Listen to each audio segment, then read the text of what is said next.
Итак, проповедь называется, вы уже видели, наверное, афишу, «Шалом».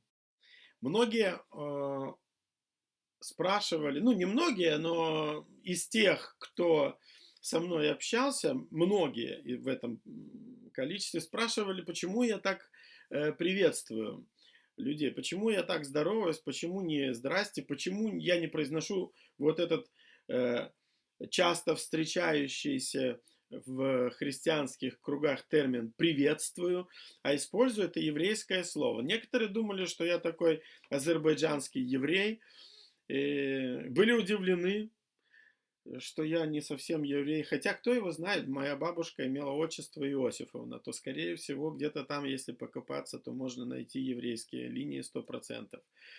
Но у меня простое, ну, два объяснения. Во-первых, шалом пишется намного быстрее в смс-ках, чем здравствуйте.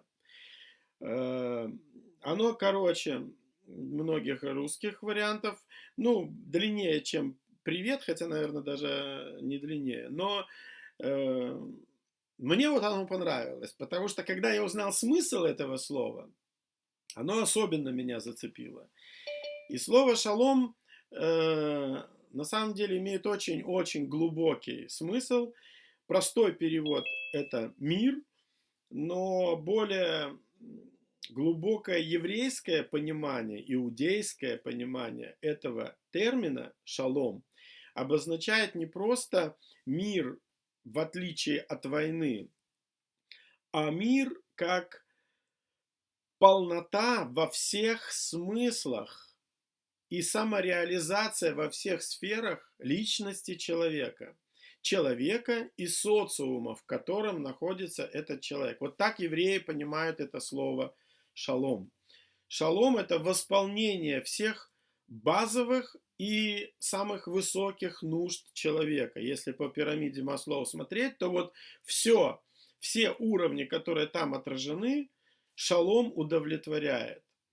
И даже более того, светский мозг задает вопрос, интересно, а что еще более того? Так вот, именно здесь как раз выходит на арену дух, который и объясняет, что мы не только на душевном, на физиологическом уровне имеем потребности, но у нас есть еще и духовная потребность. И вот об этом я сегодня поговорю, о том, в чем мы нуждаемся, что Господь для нас имеет и как это приобрести. Особенно в такой сложной ситуации. Я скажу, что сейчас и Россия, и Беларусь, и Украина, и вчера мы общались с моим другом из Канады, там тоже очень сложная ситуация. Конечно, не такая сложная, как в Беларуси, и России, и Украине, но они уже там чувствуют надвижение, приближение более серьезных процессов. Короче говоря, весь мир сейчас находится в ситуации, когда каждый человек может осознанно и с чувством ответственности сказать, мне нужен шалом. Вот мне лично нужен шалом. Не просто отсутствие войны, как часто нам говорили и вменяли в достоинство или заслугу некоторых товарищей, что вот у нас войны нет и слава богу. Так вот, все не так однозначно и очень хочется, чтобы не просто не было войны, а хочется, чтобы были восполнены нужды человеческие, восполнены нужды человека и самая главная нужда не просто безопасность, а самореализация. И давайте, чтобы разобраться с этим, я приглашаю вас в Ветхий Завет. Ветхий Завет, и сначала давайте прочитаем то место, которое есть в афишке. Исайя 26:3. Твердого духом ты хранишь в совершенном мире, ибо на тебя уповает он. Вот этот термин, который переведен на русский язык «совершенный мир», это и есть шалом. Совершенный мир – это тот мир, который дает Господь человеку. Это мир в душе, внутренний мир, мир человека с самим собой. Это мир с окружающими людьми, мир, направленный вовне. то есть взаимоотношения с людьми радушные, гостеприимные, дружелюбные, безопасные, не угрожающие. Отношения поддержки друг друга, внимания друг к другу. Или есть еще такой термин, как забота. Забота друг о друге. То есть между людьми вот какой мир должен быть. И третий мир — это мир с Богом. Мир в отношении человека и его Творца, его Создателя. И вот эти три направляющие, три вектора, вертикаль, горизонталь и вектор, направленный вовнутрь, вот эти три вектора, они, когда они работают, это и есть шалом. И проблема в том, что люди сейчас испытывают, беда просто, люди испытывают горе, люди испытывают страдания, боль, смерть, болезни. Именно вот проявление этих проблем как раз очевидны в двух векторах, когда человек мучается и страдает в отношениях, когда непонятно, что будет завтра, когда одни угрожают другим, когда кровь проливается рекой, людей убивают, насилуют, относятся к ним несправедливо, без суда и следствия, сажают в тюрьмы, избивают, и с другой стороны ярость, злоба, желание мести формируется в обществе, где должен быть мир и порядок, и покой, и взаимная любовь, но этого нет и, судя по всему, не скоро предвидится. С другой стороны, эта вся внешняя атмосфера формирует внутри человека просто ужас, бурю и когнитивный диссонанс, и люди страдают не только психическими, от психологических проблем, но и физиологически, потому что психосоматика штука такая, что она формирует, она, вернее, генерирует процессы в костях, боль, страдания, муки на биологическом уровне, люди болеют, как говорят, все болезни от нервов, именно от того, что происходит снаружи, это транслируется вовнутрь, и человек мучается. И муки его, мучения человеческие, они, конечно, высвобождают два направления в мыслях. То есть, Бог, где ты, помоги? Или вторая мысль, Бог, тебя нет, нет суда, нет справедливости и Бога нет. И вот эти два диаметрально противоположных вывода, они приводят в еще большую прострацию человека, и приходит мысль о том, чтобы просто закончить этот цирк, закончить этот беспорядок, и мысли о самоубийстве одолевают очень многих людей сейчас. И во всем вот в этом хаосе есть еще одна составляющая, которую на самом деле большинство людей упускает. И удивительно, что Исаия описывает не просто ситуацию, он ключ дает. Посмотрите, что он говорит. Твердого духом ты хранишь. То есть он обращает внимание на то, что совершенный мир приходит не из человеческого внутреннего состояния. Там ничего нельзя найти путнего, если сравнивать христианство или иудаизм с буддизмом, например, или индуизмом, или многими восточными практиками, потому что люди пытаются найти мир там, а там его нет. Можно попытаться изобразить себя в каком-то высшем состоянии, погрузившись в нирвану, но потом тебе звонят в дверь и говорят, вы налоги оплатили, и ты выходишь из нирваны и идешь в налоговую. Все. На этом твоя практика заканчивается. Или когда дети начинают кричать, что они хотят кушать, или там счета приходят за электроэнергию. Но Исаия говорит о том, каком-то твердом духе. И здесь мы видим уже совершенно другую составляющую, третью составляющую, которая отвечает за отношения человека и Бога. И здесь вот на этом этапе я предлагаю вам пойти еще раньше в Бытие, в самое-самое начало. 6 глава. Бытие 6. Вообще, это я сейчас перечитываю Бытие, И я вам скажу, что я совершенно по-другому вижу эту книгу.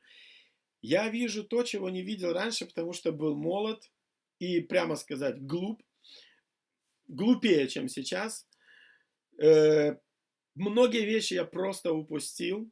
От этого, кстати сказать, очень многим людям неинтересно читать Библию, потому что по глупости своей, вот именно так, по глупости, по несмышленности своей, мы часто пропускаем такие сакральные вещи, такие глубокие вещи, которые по факту являются ключами для того, чтобы открывать последующее чтение.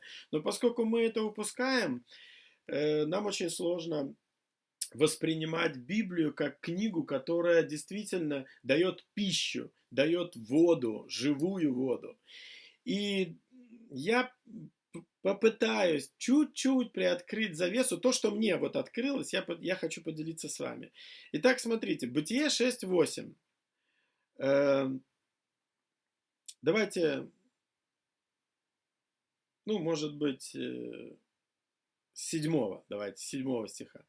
«И сказал Господь, истреблю с лица земли человеков, которых я сотворил, от человека до скотов и гадов, и птиц небесных истреблю, ибо я раскаялся, что создал их».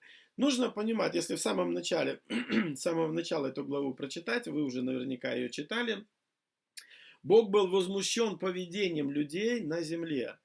То есть то, что он увидел в отношениях между людьми, это было настолько противно, отвратительно его очам, его сердцу, его замыслу, что он принимает удивительное решение – уничтожить.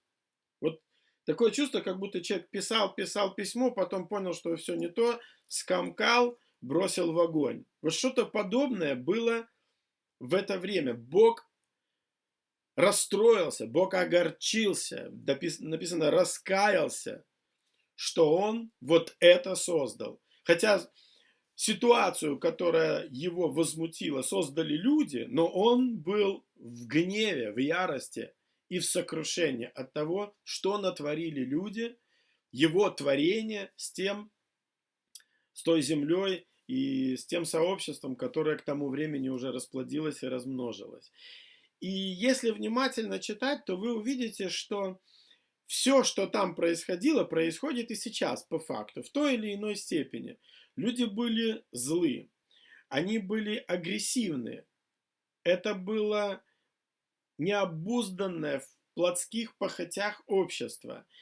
Это было исследователи и богословы, именно те, которые изучали и изучают Тору, вникая в термины, которыми написана Тора, говорят о том, что грех сексуальный, грех насилия, грех чревоугодия, он был настолько распространен, хотя понятия греха до 10 заповедей по факту не было, но то, что происходило между людьми, на уровне элементарного осознания совестью не вмещалось ни в какие рамки. Всякая плоть извратила свой путь. Даже животный мир был изуродован, извращен. И здесь столько много пластов. Ну, кто-то скажет, ну, конечно, земля проклята. Земля в еврейской культуре, в еврейском понимании является, ну, скажем так, существом духовным. Потому что проклятие имеет смысл только в отношении духовных личностей. Бездуховные существа не нуждаются ни в проклятии, ни в благословении. Так мыслят евреи. И когда, во всяком случае, так мыслили они в древности, немного что изменилось. И когда Господь после грехопадения Адама заявляет: проклята земля из-за тебя, заметьте, не человек, а земля, то это означает, что Бог проклял среду, в которой находился человек. Это все равно, как полить керосином или кислотой землю, а потом в нее бросить семя и рассчитывать на урожай. То есть среда, в которой находился человек, была проклята из-за грехопадения человека. И Бог показал, каким образом это будет проявляться. Тернии и волчцы. И это не просто про растения. Он говорил не столько про траву, сколько про ситуацию, которая будет тебя сопровождать в твоей жизни. Боль, страдания, мучения будут сопровождать человека, будут окружать человека в той земле, в которую я тебя изгоняю из Эдема.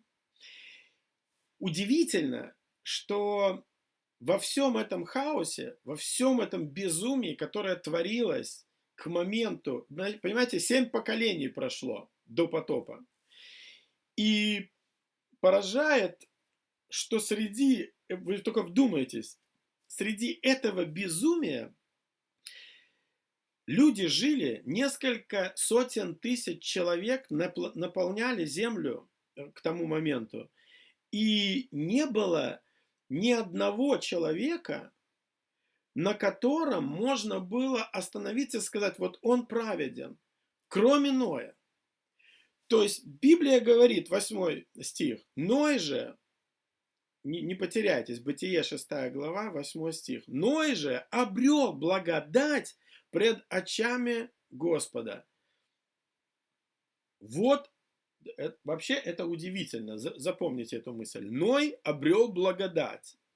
То есть всех Господь решил уничтожить, а Ной обрел благодать. Почему? Дальше описывается. Вот житие Ноя. Ной был человек праведный и непорочный в роде своем.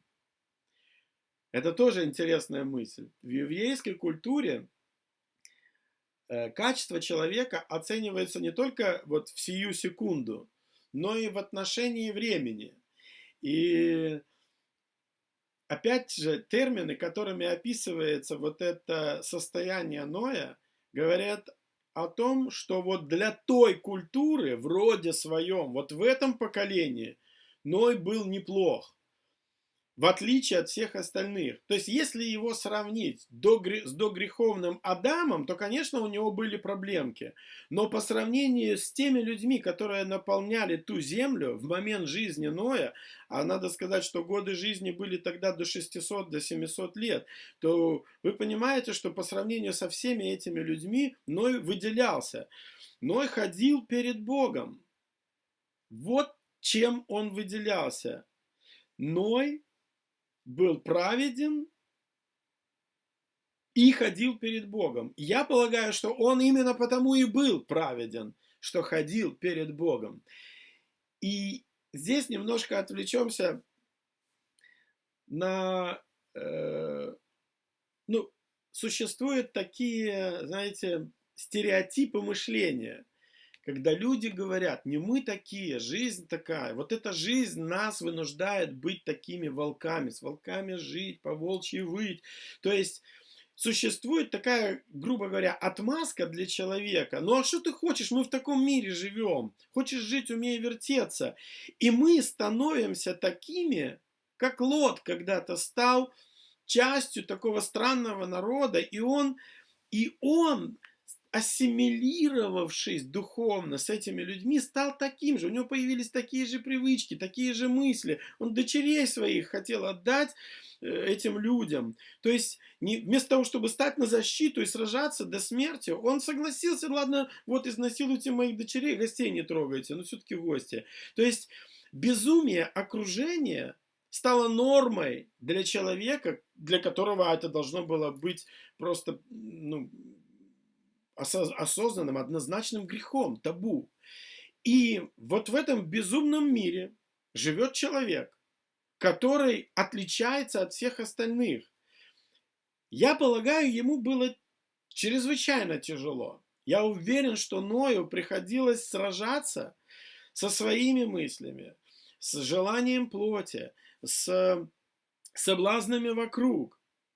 Знаете, когда вокруг тебя безумие происходит, когда воруют все, когда злятся все, когда блудят все, когда извращение есть норма, причем угрожающая норма, норма, угрожающая твоей праведности, твоему ясному мышлению, сохранить самообладание, это дорогого стоит. И невозможно это сделать без Бога. Вот почему Исаия напоминает нам: твердого духом ты хранишь в совершенном мире. В этом безумии, которое творится сейчас, вокруг нас, не только в стране, вообще в мире, невозможно оставаться с ясным рассудком, сохранять достоинство человеческое, которое Бог нам подарил. Мы созданы по образу и подобию Божию. Невозможно сохранять самообладание и целостность личности, если ты не ходишь пред Богом, если ты не на связи с Ним. Есть масса искушений соскочить на светскую психологию, упасть, там, вляпаться в какой-то секуляризм и, ну, не отрицая Бога, верить в наличие еще какой-то такой вот силы, которая балансирует. И знаете, есть искушение, очень большое искушение, стать обычным человеком, нормальным человеком в нормальном обществе. Когда это общество давно уже извращено, изуродовано, когда те, кому Бог дал власть, позволил еще иметь власть, извращают законы, извращают нормы и показывают пример.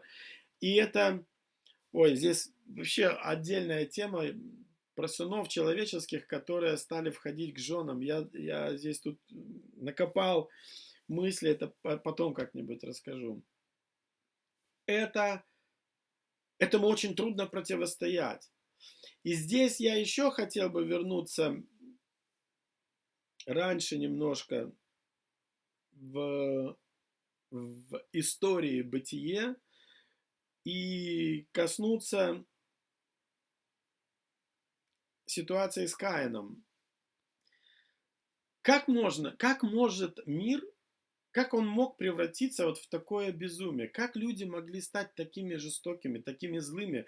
Мы иногда задаемся вопросом, как можно так насиловать дубинкой женщину? Как можно издеваться над такими же людьми, как вы?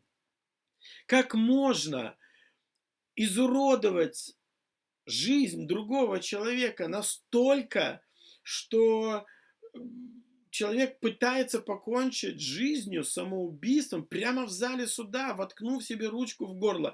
Как можно дойти до такого состояния? Неужели чьи-то матери учили этому? Неужели это где-то преподавалось? Ну как человек может доходить до такого? Ведь все же маленькие детки такие милые пупсики. Им же всем попку чмокают. Ну как это вот маленькое существо вырастает в такого монстра? Посмотрите, я думаю, что очень полезно обратить внимание на самое первое зло, на самую первую смерть, на самое первое человекоубийство, которое произошло в истории человечества. Когда Каин убил Авеля, это тоже отдельная тема, но Каин убил Авеля. Вы только вот вдумайтесь. Каин убил Авеля, написано вот 3 слова. Но представьте себе, что вообще произошло там. Ведь Каин, он вообще не думал, он не предполагал, он никогда не видел смерти человека. Каин, как он убил Авеля, тоже не описано. Там только написано, что вот они в поле пошли. Но что там в этом поле произошло? Некоторые мудрецы еврейские говорят, что Каин по факту ничего не делал с Авелем. Он просто оставил его рядом с дикими животными, и его животные растерзали. Это смерть, но если он не помог брату своему, то он стал соучастником. Кто-то утверждает, что он схватил орудие, которым он собирал урожай, ну, какие-то режущие предметы, которые там у него были, может быть, нити из конопли, которую он сплетал, чтобы связывать там пучки своих этих урожаев. Ну, короче говоря, что-то он взял и этим предметом убил. Может быть, он просто схватил своего брата и, пытаясь каким-то образом его, ну, доставить ему неудобства, задушил, не зная, что так можно убить человека. Он не видел никогда смерти, он не смотрел фильмы ужасов, он не знал, как можно убить человека. Но он это сделал, он лишил жизни своего брата. И потом, когда Господь, увидев Каина, обращается к нему с вопросом. Вообще в Библии всегда, когда Господь задает вопросы, не потому, что Он хочет узнать ответ, Он и так все знает.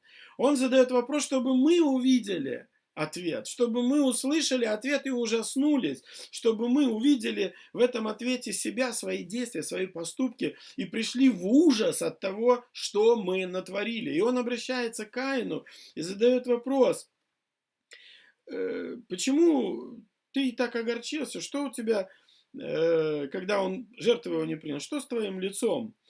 И когда он спрашивает у Каина, что с тобой случилось, если ты делаешь добро, то ты не поднимаешь ли глаз? А если ты делаешь зло, то у дверей грех лежит. Смотрите, 7 стих 4 главы. А если не делаешь доброго, даже не делаешь зло, а если не делаешь доброго, если ты не сделал доброго, то у дверей грех лежит. Он влечет тебя к себе, но ты господствуй над ним.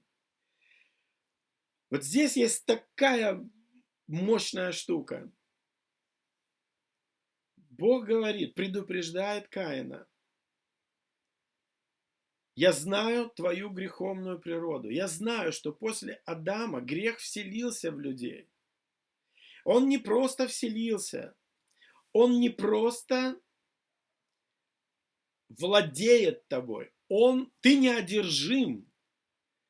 Этот грех, слово, которое здесь переведено на русский язык, на иврите, на древнем иврите, означает скотину, которая лежит на пороге. Вот иногда бывает собака там, или в таких не очень опрятных семьях свинья могла лежать на пороге.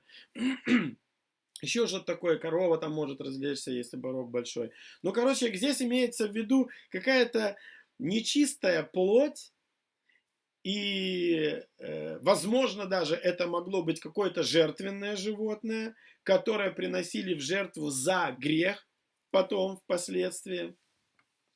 Этим же термином обозначается. И Бог говорит, Он предупреждает: этот грех, он лежит на пороге, у твоих дверей. Вот порог — это символ входа-выхода. То есть ты можешь позволить ему влиять на тебя, а можешь не позволить. Это не значит, что ты должен его уничтожить. Уничтожить не получится, потому что это духовная субстанция. Это не вещество, это идея. Но контролировать ее ты обязан. И когда он задает этот вопрос Каину, Каин уже тогда в свои мысли позволил войти этому греховному сознанию. Он не стал его контролировать, он не стал его обуздывать, что в силах человека. Поймайте, это важно. Люди говорят: ну что я сделаю, ну у меня характер такой. Вот эта фраза разрушается сейчас идеей Бога. Ты должен господствовать над ним. Ты господствуй над ним. Ты господствуй над характером.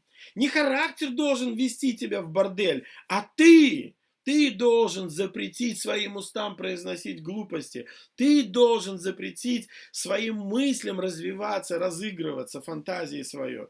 Потому что я сделал тебя по образу и подобию своему. Ты творец. Ты можешь эту энергию, Господи, дай мне мудрости все это донести. Зло, ярость, агрессия проявляется в действиях. И поймите, Бог предлагает Каину не уничтожить эту агрессию, а управлять ею. То есть, когда приходит враг, когда что-то угрожает тебе, человеческий организм должен мобилизоваться мгновенно, чтобы отразить эту агрессию, проявляя себя в действии, защищая, отчаянно сражаясь, противостоя и побеждая в этом, прославить Бога за то, что у человека есть этот потенциал. Но люди извратили путь свой. Это значит, что они вот этот потенциал, вот эту энергетику, эту силу направили против брата. И самое большое, самое жуткое, что происходит с человеком, когда в самом первом человеке, когда Бог обращается к нему, и после убийства, 9 стих, «И сказал Господь Каину: где Авель, брат твой?» Он сказал: не знаю, разве я сторож брату моему? Разве я обязан следить за ним? И еще одно слово, которое скрыто в этой фразе, оно на русский переведено сторож, охранник, но в иврите это слово обозначает забота.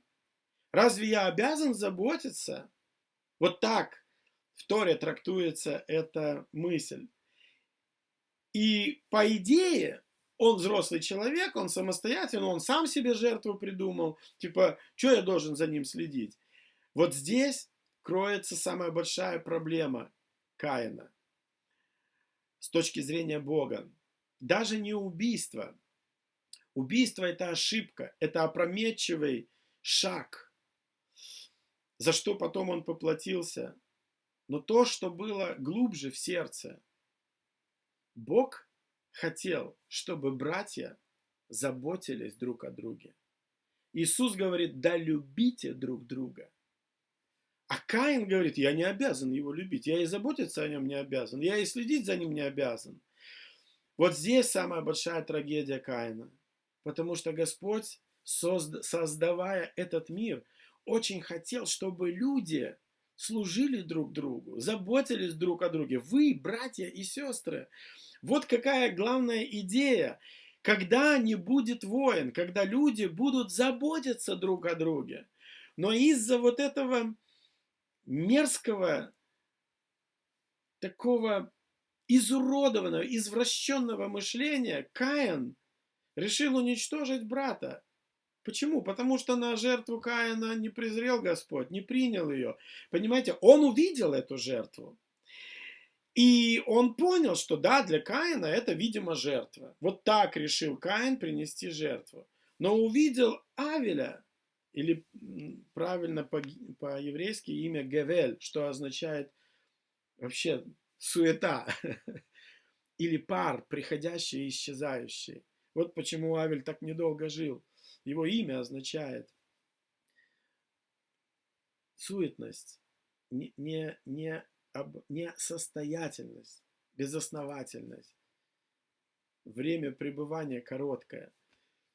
Но Авель принес жертву, которая была по сердцу ему и Богу. Он принес по-настоящему жертву.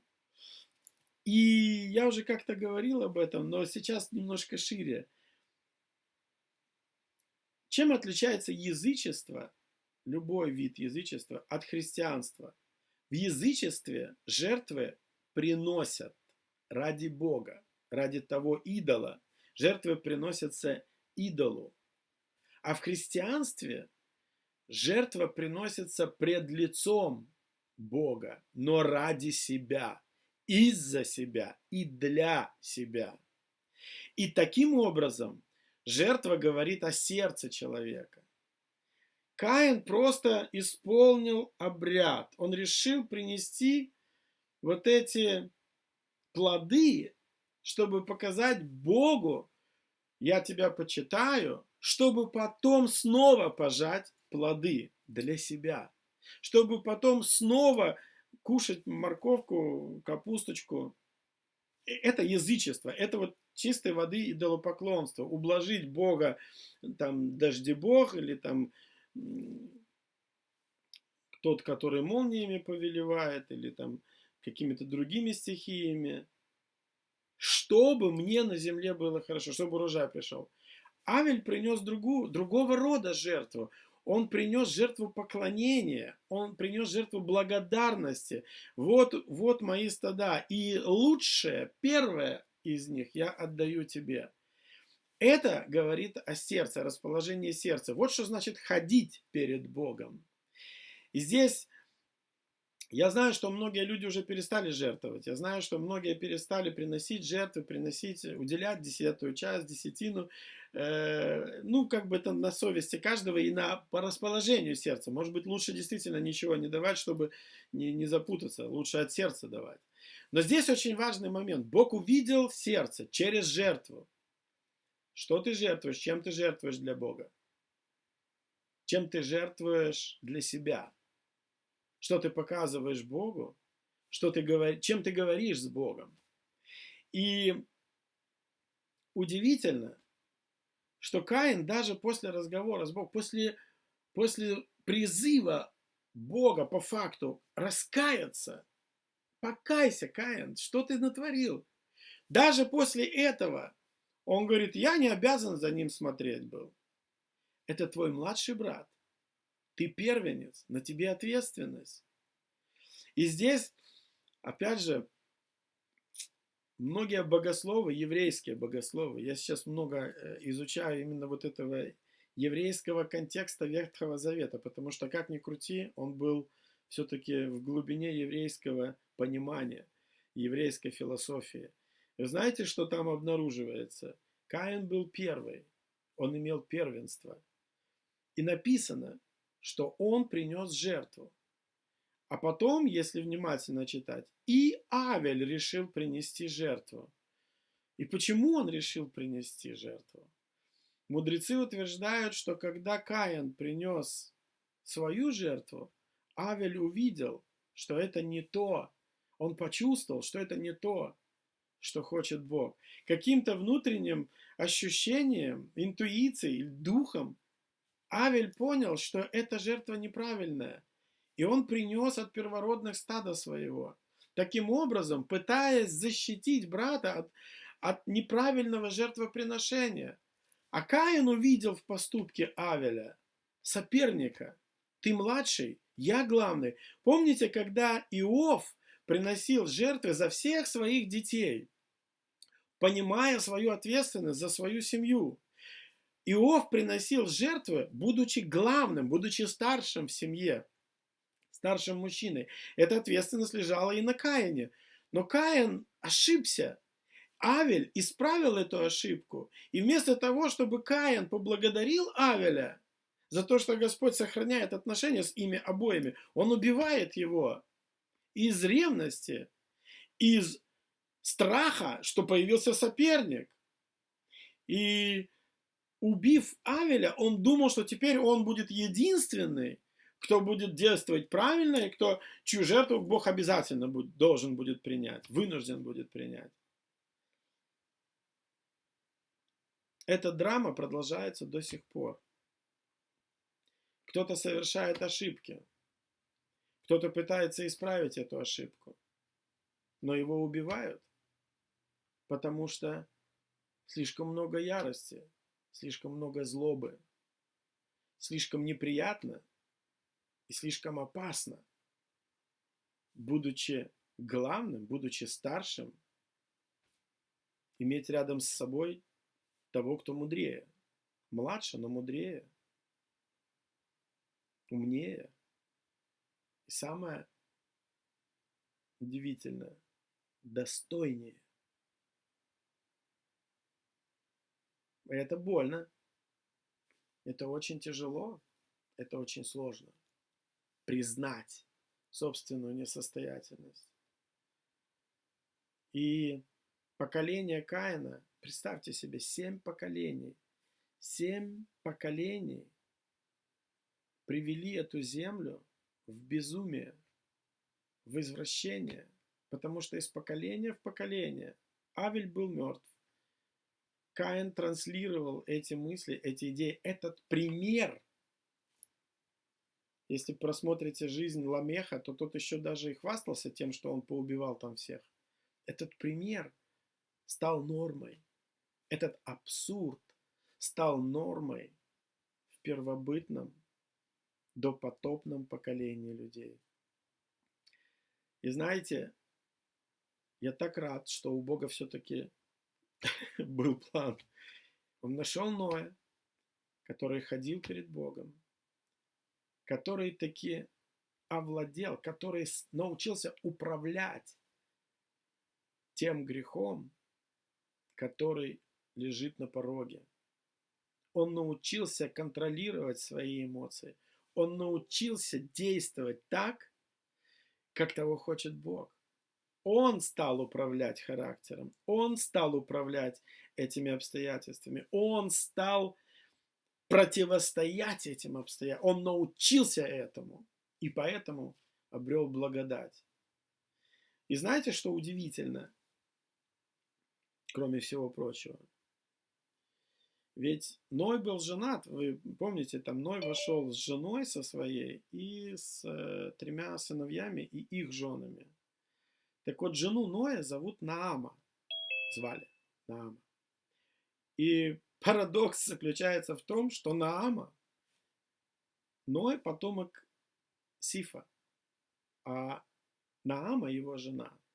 Сифа как восполнение праведности, что ли. А Наама, она через 7 поколений после Каина.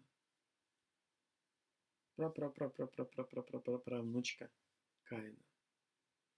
И несмотря на то, что в ней текла кровь своего праотца-убийцы, она оказалась достойной этой спасительной миссии. Они вошли в ковчег и позволили появиться новому человечеству. А теперь самое удивительное, с чего я начал. Вы помните, что ковчег имел пропорции? 300 локтей в длину, 50 в ширину и 30 в высоту. Дело в том, что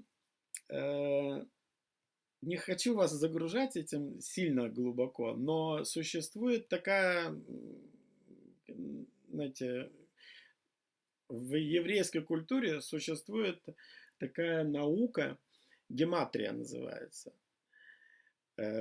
Она позволяет подсчитать значения, цифровые значения еврейских букв, суммировать и из этого произвести понятие.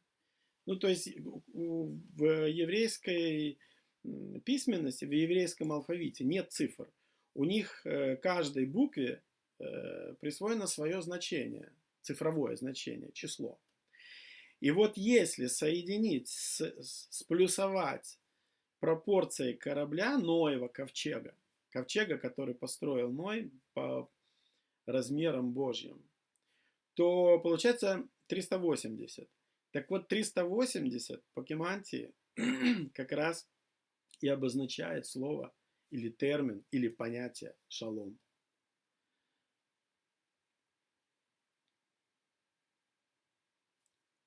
То есть, по факту, Бог уже тогда